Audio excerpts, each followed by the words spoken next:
आता जगदीप धनखडवर जर आलो तर लक्षात घ्या 11 ऑगस्ट 2022 रोजी जगदीप धनखड हे भारताचे 14वे उपराष्ट्रपती बनले होते आणि लक्षात घ्या राज्यघटनेचे कलम 67 ए. आता हे क्वेश्चन करा, याच्यावर प्रश्न येऊ शकतो. आता तुम्हाला विचारतील की राज्यघटनेच्या कोणत्या कलमा अंतर्गत राष्ट्रपती द्रौपदी मुर्मू यांच्याकडे जगदीप धनखड यांनी राजीनामा दिलेला आहे. तर लक्षात घ्या कलम 67 अ जी आहे, कलम 67 अ नुसार यांनी काय केलंय, राष्ट्रपती द्रौपदी मुर्मू यांच्याकडे राजीनामा सोपवलाय किंवा राजीनामा दिलेला आहे. लक्षात असू द्या.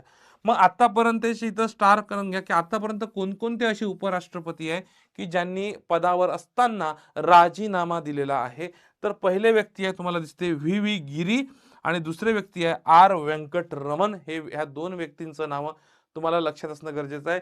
व्ही गिरी आणि आर व्यंकटरमण हे दोन व्यक्ती आहे यांनी राजीनामा दिले होते. आता तिसरे व्यक्ती जर बघितले तर हे जगदीप धनखड आहे. त्यांनी राजीनामा कधी दिला, 21 जुलै 2025 ला राजीनामा दिलेला आहे. मग त्यानंतर आता 15व्या क्रमांकाचे उपराष्ट्रपती कोण निवडून आले आहे, CP राधाकृष्णन. त्यांच्याबद्दल मी डिटेलमध्ये घेणार होतो, पण जगदीप धनखड यांचा टॉपिक आला होता त्याबद्दल मी माहिती सांगितलेली आहे. ठीक आहे.